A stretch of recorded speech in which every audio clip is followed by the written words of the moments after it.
আমরা দেখতে পাচ্ছিলাম তত্ত্ব জনতা কিন্তু একজনের গায়ে হাত, একজন তত্ত্ব জনতা কিন্তু আসলে বাউলদেরকে গণধুলাই দিচ্ছে। আমরা যদি দেখতে পারলাম এই মুহূর্তে কিন্তু একজন বাউলকে কিন্তু মেরে কিন্তু আসলে এখান থেকে তাড়িয়ে দেওয়া হয়েছে। এই মুহূর্তে আসলে আমরা কিন্তু দেখতে পাচ্ছি আসলে একজন বাউলকে আসলে স্থানীয় জনসাধারণ ধাওয়া করেছে। এই মুহূর্তে পুলিশ আসলে তাদেরকে প্রতিহত করার চেষ্টা করছে। এখানে পুলিশ আসলে তাদেরকে প্রতিহত করার চেষ্টা করছে।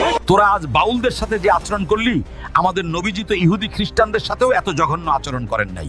নবীজিকে তারা পাথর পর্যন্ত মেরেছিল, রাস্তায় কাঁটা বিছিয়ে রেখেছিল, কিন্তু নবীজি তখনও সুন্দরভাবে ইসলামের দাওয়াত দিয়েছেন। আর ইসলামের এই সৌন্দর্যে মুগ্ধ হয়েই মানুষ ইসলাম গ্রহণ করেছে। তোরা জামাতিরা আজ ক্ষমতার লোভে ক্ষমতায় যাবার আগেই যেভাবে বাউলদের সাথেই চরম জঘন্য আচরণ করছিস, ক্ষমতায় গেলে তোরা তো হিন্দুদের পূজা করার অপরাধে ঘরে ঢুকে ধরে ধরে মেরে ফেলবি।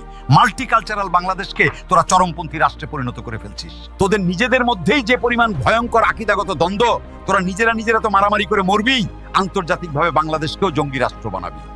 হে আল্লাহ, আমাদের প্রিয় মাতৃভূমিকে তুমি জামাতিদের হাত থেকে রক্ষা করো।